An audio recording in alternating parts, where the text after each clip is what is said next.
Assalamualaikum warahmatullahi wabarakatuh. Allahumma salli wa sallim wa barik alaihi. Sallallahu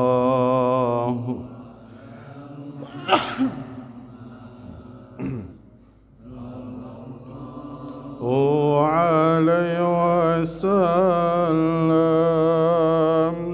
صلى الله على محمد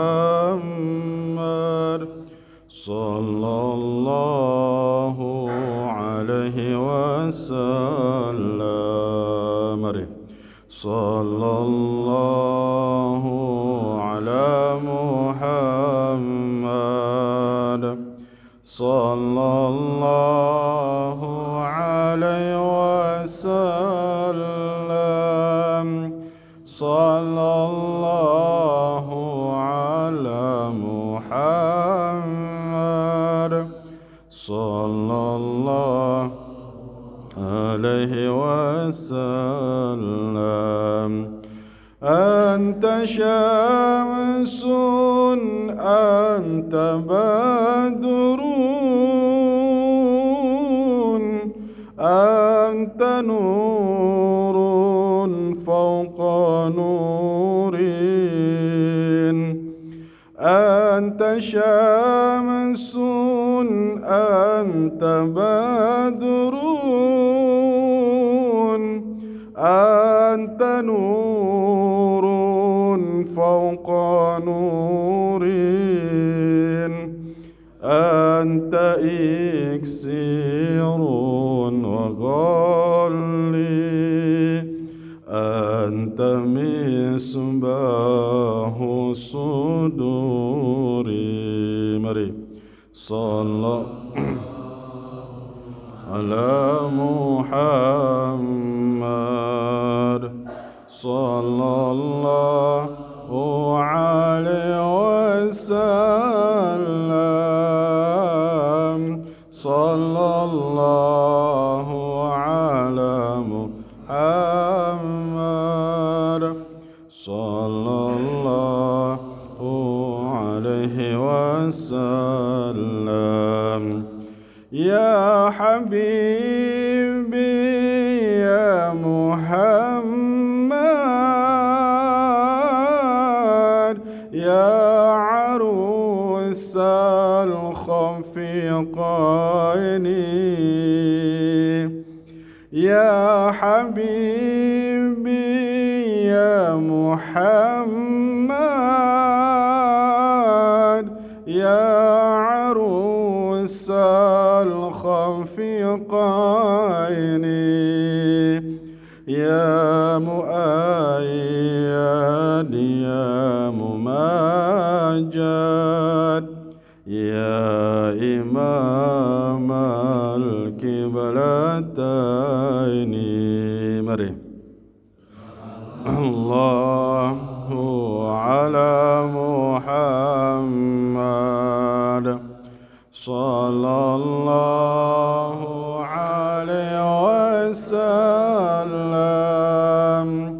صلى الله على محمد صلى الله عليه وسلم.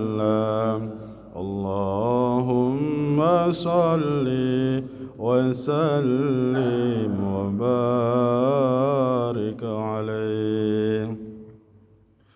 السلام عليكم ورحمة الله وبركاته.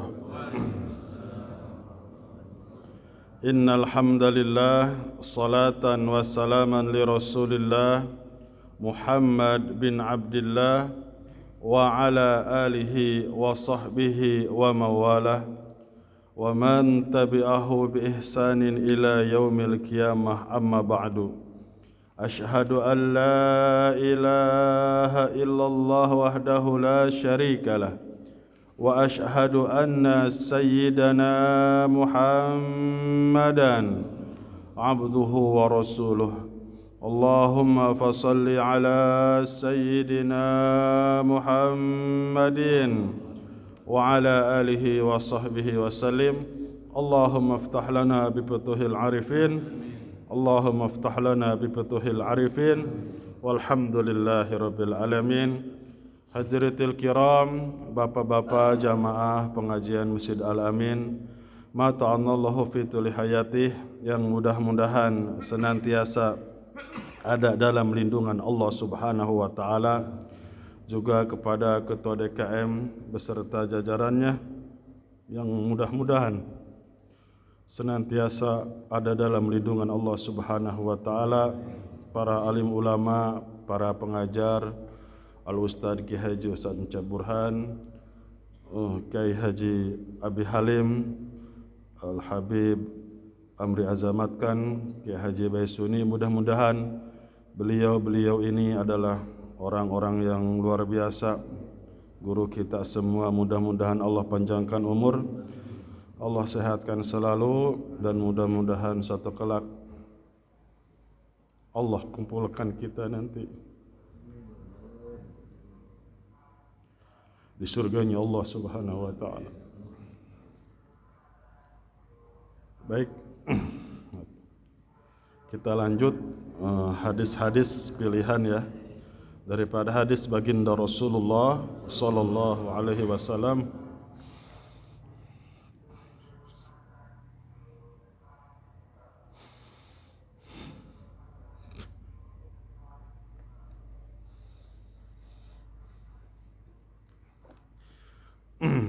Sana'ul ma'rufi tufi'u masari'us su. Ketika kita selalu berbuat baik, al-ma'ruf ya, insyaallah maka akan menghilangkan kebiasaan-kebiasaan buruk kita. Sana'ul ma'ruf tafi masari'us su.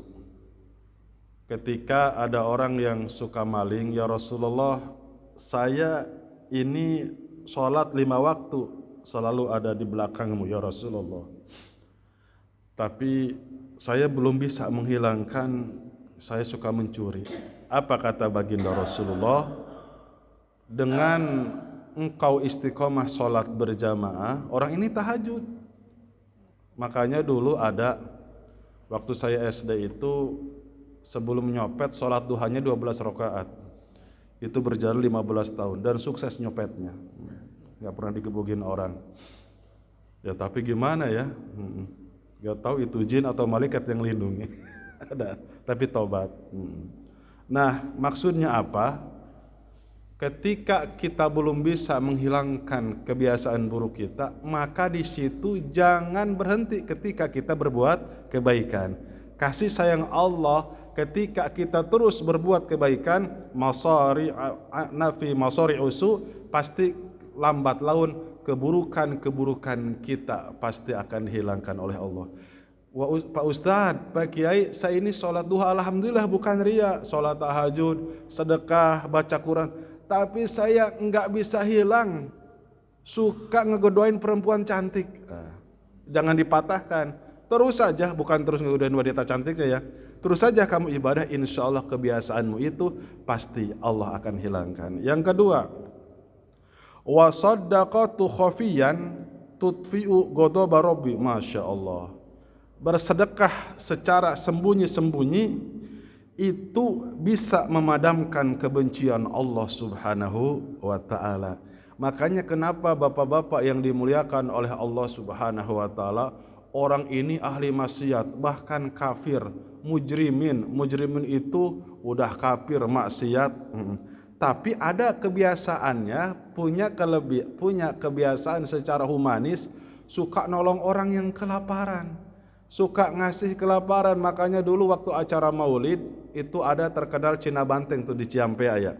Itu Cina Banteng sudah berjalan 5 tahun lebih, kalau ada acara Maulid dia nyumbang beras berkarung-karung. Terus dia senang nonton Maulid. Nah, tahun kedua senang nonton Maulid. Namun pas tahun ketiga itu seorang Cina Banteng itu kaget melihat ada yang ikut Maulid di depan memakai surban yang berwarna hijau. Dia laporan sama kiai, "Pak Kiai, saya itu siapa ya? Saya lihat surbannya besar, bercahaya, menatap aku," katanya. "Aku tidak sanggup untuk melihatnya. Itu siapa ya? Gemeteran tubuhku." Itu langsung dipeluk oleh kiai. "Saya sudah puluhan tahun mengadakan acara maulid. Saya menginginkan bertemu manusia yang paling mulia itu. Itu adalah baginda Rasulullah sallallahu alaihi wasallam." Sedekah. Akhirnya si Incek itu mengucapkan 2 kalimat syahadat. Perbuatannya dibenci oleh Allah, tapi gara-gara dia terus nyumbang acara maulid senang. Bahkan itu dasar awam. Bisa nggak nanti kalau yang taraweh tuh, bisa nggak ditampilin di panggung? Jadi acara taraweh itu dikira acara saman kali ya. Itu pernah ngomong, "Bisa gak tuh tarawih yang cepat-cepat ditampilin di panggung? Seneng saya lihatnya," katanya. Nah, saking gak taunya, akhirnya karena setiap acara maulid Rajaban dia nyumbang, Allah berikan anugerah bisa melihat baginda Rasulullah sallallahu alaihi wasallam. Tutfi'u ghadaba rabbi, orang yang sedekah secara perlahan, secara enggak tahu siapa mereka. Dari mulai baginda Rasul mengajarkan, Umar bin Abdul Aziz, Umar bin Khattab setiap satu malam itu bawa karung beras, ketok-ketok pintu. Jadi setiap depan pintu penduduk waktu zaman Amirul Mukminin itu semuanya sudah penuh dengan sembako. Nah terus ketika pada zaman Umar bin Abdul Aziz itu kayak semua, hampir semua tidak ada yang miskin. Masya Allah. Karena apa? Enggak ada yang tahu sampai wafatnya yang bersedekah adalah Amirul Mukminin. Bahkan ketika melahirkan, "Hai Fulan, nanti kalau kamu ketemu Umar, sampaikanlah bahwa wahai Amirul Mukminin, engkau harus berbuat adil." Padahal yang diajak ngomong siapa? Amirul Mukminin. Apa kata Sayyidina Umar? Besok kamu datang ke istana, nanti engkau akan ketemu orangnya." Subhanallah. Pas datang ke istana, ternyata kaget, yang jadi bidannya adalah istrinya Sayyidina Umar, Ummu Salamah, yang membantu, yang menemani suaminya adalah Sayyidina Umar. Subhanallah, itu apa? Itulah orang-orang terdahulu ketika bersedekah secara tidak mau diketahui oleh orang lain, maka apa kata baginda Rasulullah sallallahu alaihi wasallam? "Sab'atun yudilluhumullahu yawma dilla illa dillu", mendapat daripada salah satu 7 golongan yang mendapat naungan arasnya Allah Subhanahu wa taala. Yang terang-terangan bagus, tapi lebih Allah cinta secara sembunyi-sembunyi. Wasilaturahmi tazilul umur, orang yang rajin menyambung tali silaturahmi, maktubun alal arsi, di dalam kitab Mukhtarul Hadis ditulis di bawah aras. Aras itu bapak-bapak lebih besar daripada seluruh jagat raya. Maktubun alal arsi, ditulis di bawah aras, "Man wasolani faqad wasalahullah", barang siapa yang menyambungku, kata silaturahmi, maka sama dengan menyambung rahmatnya Allah. Barang siapa yang memutuskan aku, maka sama dengan memutuskan rahmat daripada Allah. Terus orang yang silaturahmi pada zaman Nabi Daud alaihissalam, besoknya malaikat Ajrail. Jadi malaikat Ajrail itu kalau mau nyabut nyawa umat Nabi Daud itu laporan dulu kepada Nabi Daud atas perintah Allah Subhanahu wa taala. "Wahai Nabi Daud, hari ini yang akan dicabut nyawa 10 orang. Hari ini akan dicabut nyawa 15 orang." Namun pada hari itu laporan, "Wahai Daud, ini kemana? Saya mau dicabut nyawa." Oh kata Nabi Daud, ini sedang silaturahmi silaturahmi dari mulai pagi sampai sore. Akhirnya fayarju ila rabbi, itu malaikat balik kepada Allah, itu Allah tambahkan umur sampai 60 tahun lagi. Subhanallah. Jadi diminta panjang umur itu bapak-bapak. Salman Al-Farisi memang minta ditambah 60. Kalau siapa? Kalau Anas bin Malik permintaan daripada ibunya, "Wa ya Rasulullah, tolong doakan kebaikan untuk anakku Anas bin Malik." Maka didoakan sampai umurnya 240 tahun, satu zaman dengan Imam Abu Hanifah. Bahkan mohon maaf menyaksikan bagaimana kejadian Karbala. Nah, jadi bapak-bapak boleh panjang umur buat kita ibadah kepada Allah Subhanahu wa taala. Wa khairul umur, sebaik-baiknya perkara itu tulul umri, panjang umur, dan umurnya untuk dipakai ibadah kepada Allah daripada seburuk-buruknya umur, panjang umur dipakai maksiat. Ada namanya dulu Shaddad bin Ad. Shaddad bin Ad itu umurnya 1000 tahun, punya istana 1000, punya istri 1000, masuk neraka selama-lamanya. Nabi Sulaiman alaihissalam umurnya enggak sampai 100 tahun. Ya, itu salah satu Bani Israel yang pendek umurnya. Baik. Wa kullu ma'rufin shadaqatun. Orang yang suka berbuat kebaikan itu sedekah. Contoh, dia enggak punya uang tapi salat berjamaah, tahajud, suka silaturahmi, senyum, sapa, senang bergaul yang baik, itu juga sedekah. Mana salah satu ma'ruf yang sedekah? Tabassumuka li akhika shadaqatun. Senyummu terhadap saudaramu itu sedekah. Banyak sedekah itu. Baik. Terus yang selanjutnya apa? Wa ahlul ma'ruf fi dunyahum ahlul ma'ruf fil akhirah. Allahu akbar. Biasanya begini Bapak-bapak, kalau di dunianya dia senang kebaikan, insyaallah di akhiratnya pun dia akan menjadi orang yang baik. Jangan di akhirat, waktu wafatnya pun saya juga kaget, nggak nyangka.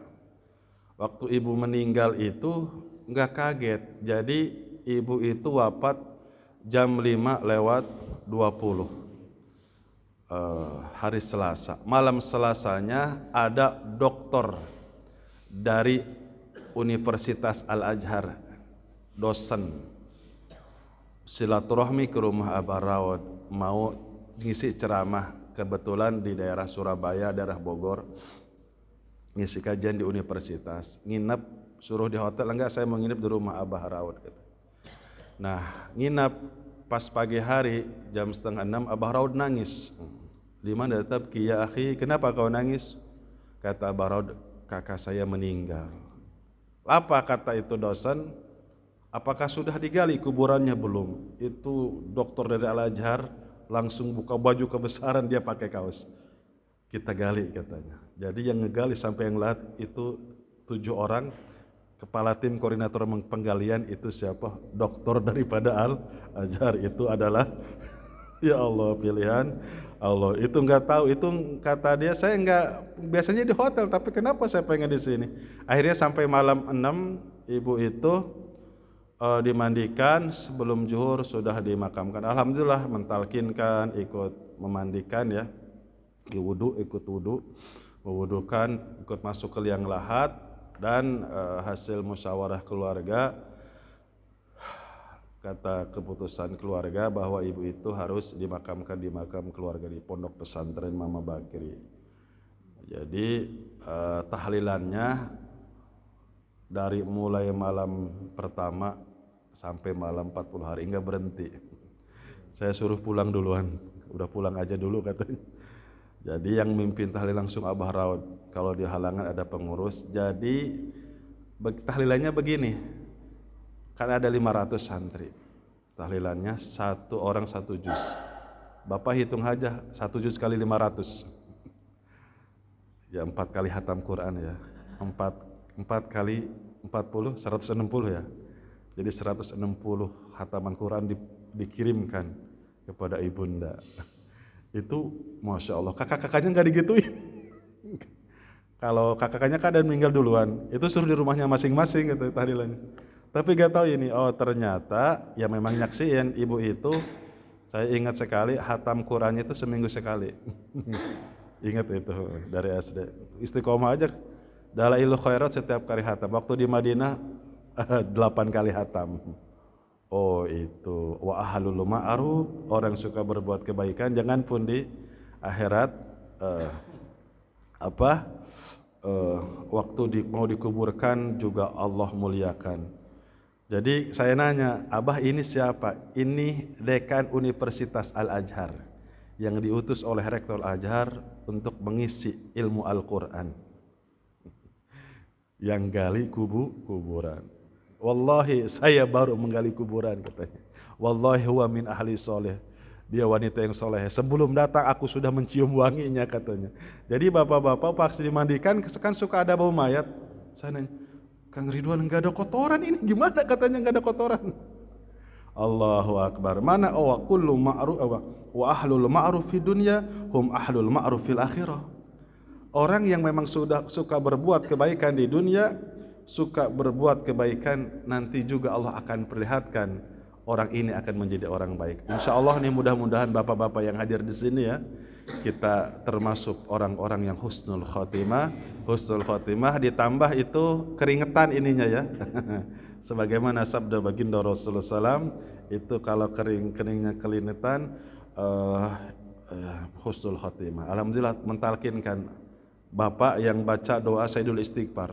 Jadi wafatnya begini, ketika bapak mendoa la yaghfiru dzunuba illa anta ya Allah, tidak ada yang bisa mengampuni dosa istriku kecuali engkau, langsung meninggal mengangkat tangan, ya Allah ya Karim. Nah itu, jadi alhamdulillah nyaksiin waktu proses sakaratil mautnya. Mudah-mudahan ya Allah panjangkan umur kita.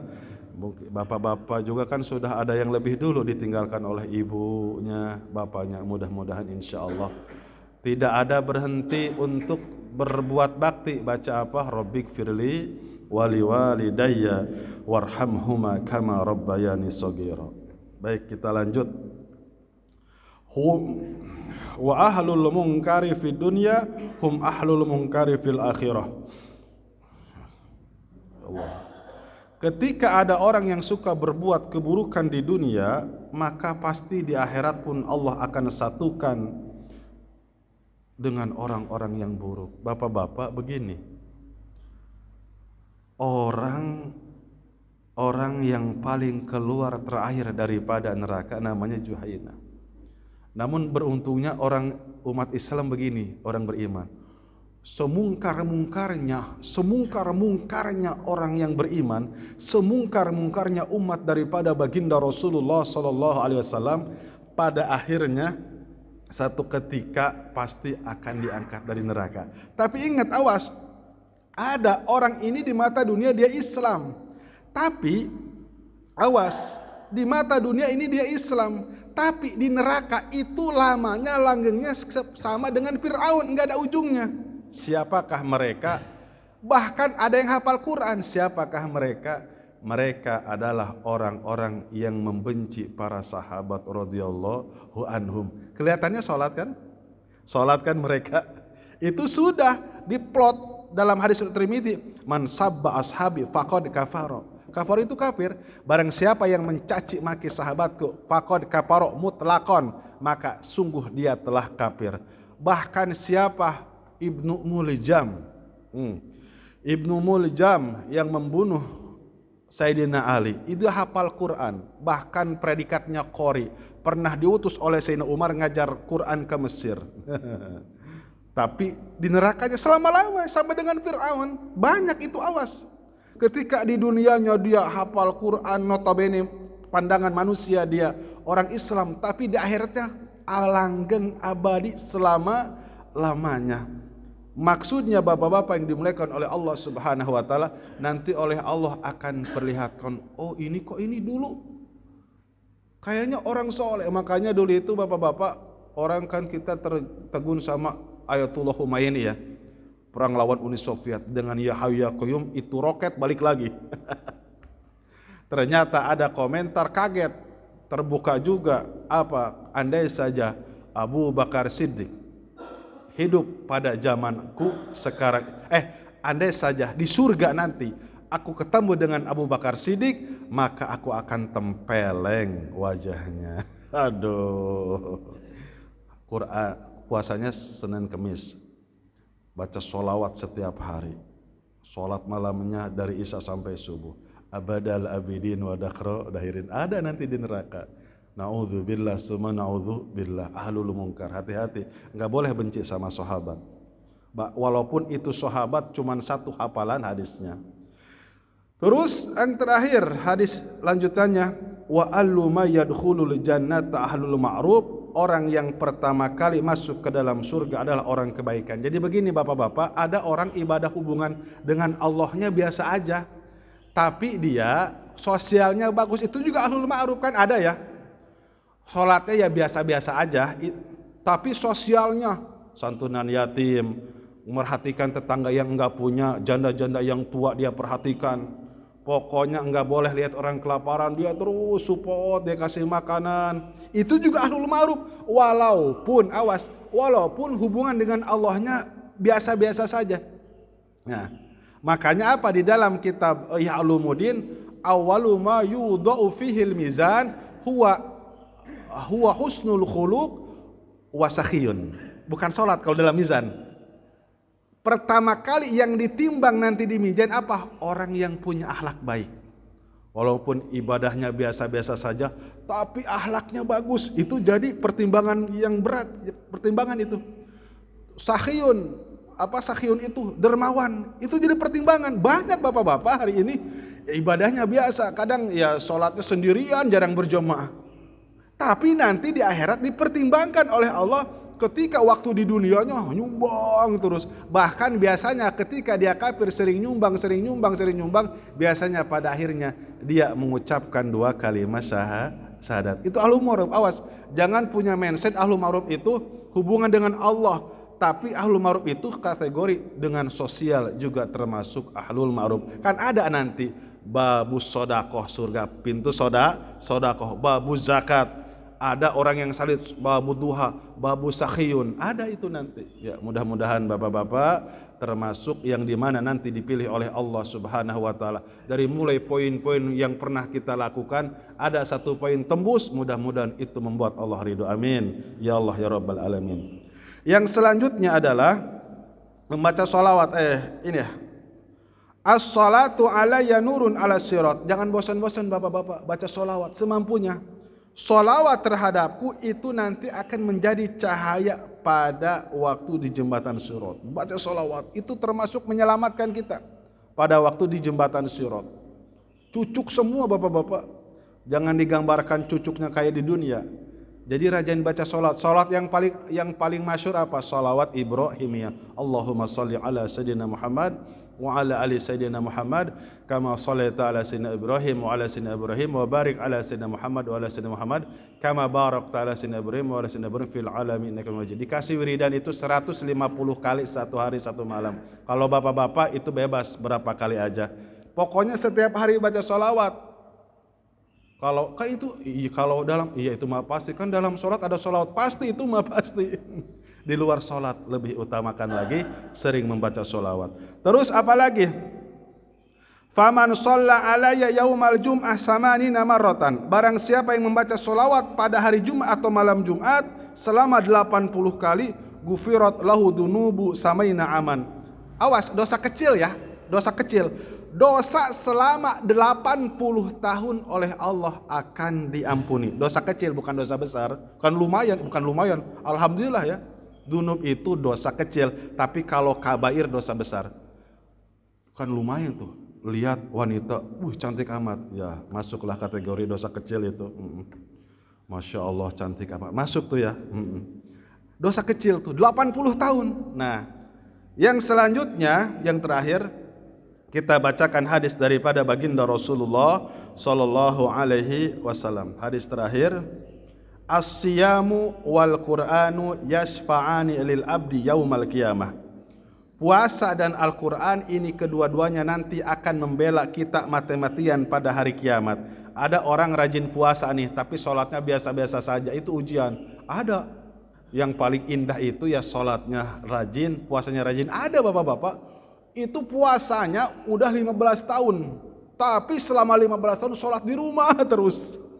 Ada itu. Jangan aneh, model itu banyak.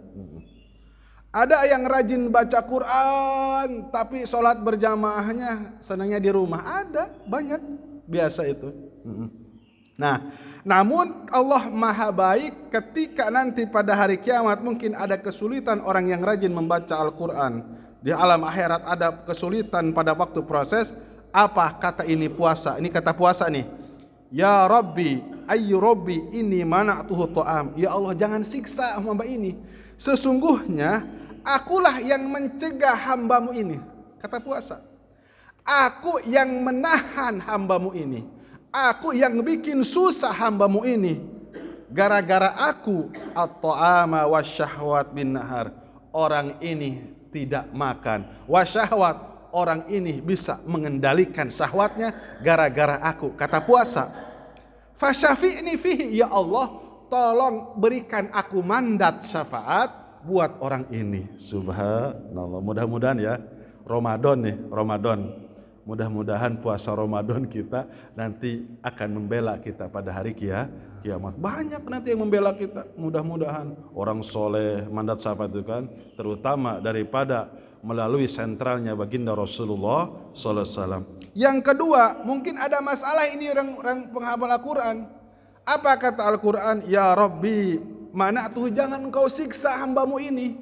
Mana tuh aku yang mencegah hambamu ini. Aku yang mencegahnya. Mencegah dari apa? Kata Al-Quran, mana tuh naum bilail. Sebab aku orang ini enggak bisa tidur semalaman. Dia membacaku dari mulai Isya sampai menjelang subuh. Gara-gara aku orang ini tidak bisa tidur malam. Gara-gara aku orang ini tidak kerja. Gara-gara aku orang ini meninggalkan istrinya. Fasyafi'ni fihi. Ya Allah, tolonglah jangan engkau siksa. Berikan syafaat. Bapak-bapak, ternyata ada yang hafiz Quran masuk ke dalam neraka itu yang disebut wal Qur'anu yal'anu, Quran melaknatnya, tapi memang oleh Allah Subhanahu wa taala karena di dalam jasadnya ada Al-Quran tidak terasa panas. Awas. Mungkin ada yang sudah dengar atau belum. Para hafiz Quran tapi dia mungkin yura'un nanas, pengen ria dilihat oleh manusia. Dia musabaqah MTQ tilawah Al-Quran. Hafiz Al-Quran 30 juz. Tapi acuannya itu pengen terkenal, pengen hadiah. Bahaya itu. Wal Qur'anu yal'anu, enggak boleh kecuali pas tabiqul khairat. Tapi itu subhanallah ujiannya ya.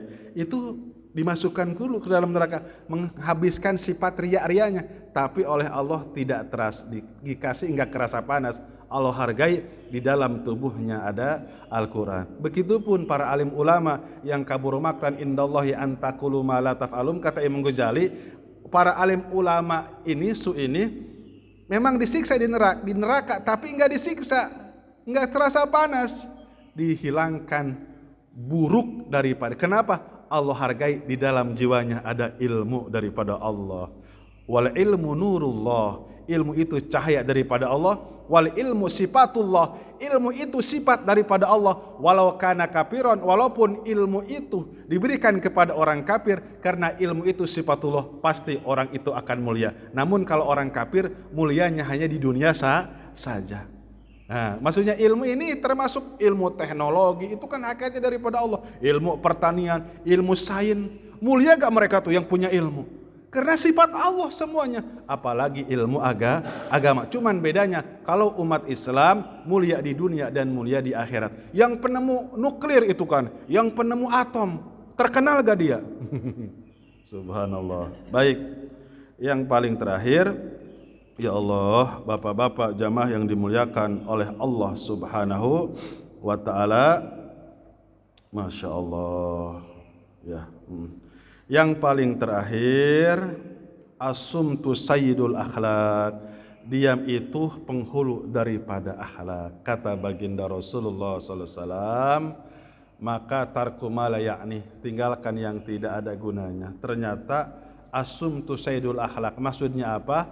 Asumtu dhahabun wal kalamu jauharun, diamlah diar seperti emas, dan berkata mutiara, ada manfaatnya. Jadi baginda Rasul itu enggak cerewet, tapi kalau bicara seperlunya. Selain daripada wahyu ya ada kalimat arad basyarinya, ngobrol biasa, ngobrol seperti itu. Nah, itulah bapak-bapak jamaah yang dimuliakan oleh Allah Subhanahu wa taala. Mudah-mudahan, mohon maaf ini enggak bisa lama-lama ya.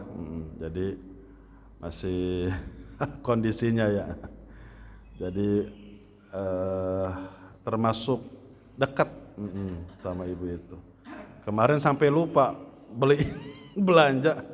Pak, ini nasi uduk buat ibu. Lupa. Kata bapak, udah meninggaluan katanya. Allah. Repel karena tiap Jumat, tiap Selasa kalau ngisi di Arba'in itu suka mampir gitu. Karena kebiasaan. Ya Allah ya Karim. Nah itulah ya, jimat Hasan Al-Basri itu nangis kayak anak kecil. Jadi ibunya meninggal umur 80 lebih. Hasan al-Basri kan muridnya langsung Sayyidina Ali. Orang paling tenang, nangis kayak anak kecil. Kata murid-muridnya, wahai imam, engkau kan imam, sudah biasa ditinggalkan lebih dahsyat daripada ini. Apa yang kau sedihkan dari kematian ibumu? Aku tidak sedih atas wafatnya ibuku. Sama sekali aku tidak menyesal dan tidak sedih. Tapi yang membuat aku sedih, satu pintu surga sudah hilang. Yang membuat aku sedih, satu pintu surga sudah hilang di hadapanku. Subhanallah, itu maksudnya. Jadi dalam hadis yang lain, aku ilallah wa aqul walidain wa baru ilallah baru walidain. Kita durhaka kepada Allah itu sama dengan durhaka kepada kedua orang tua, itu ada. Kita beribadah kepada Allah itu sama dengan berbuat baik kepada orang tua. Nah, itulah Bapak-bapak yang dimuliakan oleh Allah Subhanahu wa taala. Mudah-mudahan ada manfaatnya. Mohon maaf atas segala kesalahan dan kekurangan. Kita tutup dengan kifarat majlis. Subhanallah wa bihamdihi, subhanakallahumma wa bihamdika, asyhadu an la ilaha illa anta, astaghfiruka wa atubu ilaik. Assalamualaikum warahmatullahi wabarakatuh. Sallallahu alaihi